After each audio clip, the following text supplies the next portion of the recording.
Paradoxe, paradoxe, paradoxe, paradoxe, paré par qui? Paradoxe. Salut tout le monde et bienvenue dans cette nouvelle émission qui est Paradoxe paré par Adox. Bonjour, je suis le professeur Adox et grâce à moi vous serez tous parés à parer au paradoxe grâce au prof Adox. Nous allons commencer tout de suite avec le paradoxe du grand-père.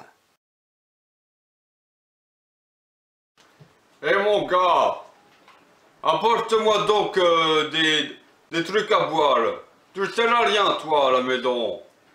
Oh papy, tu me saoules. Je vais dans le passé pour t'empêcher d'être mon grand-père, j'en ai marre.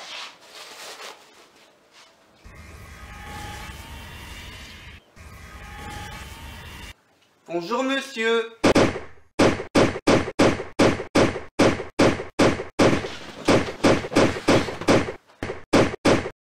Comme vous avez pu le constater, il y a là un paradoxe pour le paradoxe du grand-père, qui est en fin de compte un des paradoxes qui est souvent là pour illustrer les problèmes du voyage dans le temps. Donc, nous allons représenter une frise chronologique. Enfin là, nous allons représenter un bonhomme, son père et son grand-père. Alors, le bonhomme, on va l'appeler Bernard. Et il y a son père, Roger, avec une belle moustache, c'est pas un chaton, voilà. Et il y a son papy, il est un peu vieux. Donc, supposons que Roger retourne dans le passé pour tuer son papy lorsqu'il était jeune. Donc, en gros, quand il avait son âge, par exemple. Donc, il le tue, mais il n'a pas pu, son grand-père, à cette époque, n'a pas eu le temps de concevoir son père. Donc, son père n'a jamais existé. Et du coup, pour la même raison, Roger n'a pas pu exister et n'a pas pu voyager dans le passé pour tuer son grand-père. Donc, le grand-père a pu grandir, se marier, faire des trucs avec sa femme, faire en sorte qu'il y ait le père de Roger qui naisse, puis Roger, pour qu'il puisse aller dans le passé pour tuer son grand-père. Mais ça fait un paradoxe. Ça veut dire que cet événement arrive et n'arrive pas. Et c'est là où nous passons sur la théorie qu'il y a eu dans Retour vers le futur, qui est la théorie des branches temporelles parallèles. Supposons que le temps soit une ligne. Donc là, on peut imaginer papy naît, c'est pas Père Noël. Là, il y a papa qui naît. Là, il y a Roger.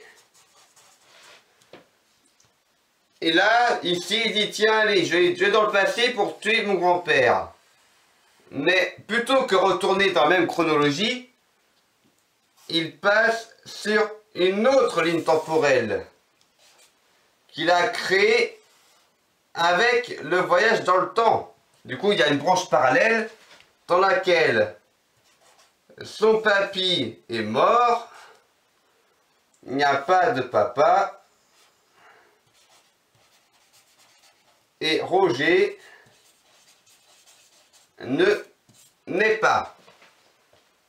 Ainsi, en voyageant dans le temps pour tuer son grand-père, il crée juste une ligne temporelle parallèle dans laquelle son grand-père est mort et où son père et Roger lui-même n'ont jamais existé. Cela résout donc le problème du paradoxe temporel. D'ailleurs, ne vous inquiétez pas par rapport au tableau, hein, là c'est une planche en carton, mais je vais pas non plus faire ça pour tous les épisodes. Promis, il va y avoir du changement et j'ai pas encore tout le matériel nécessaire. Alors, si ce contenu vous intéresse, ben dites-le dans les commentaires et mettez un pouce bleu et partagez à tous vos amis. Allez, ciao! Paradoxe, paradoxe, paradoxe, paradoxe, paré par qui? paradoxe.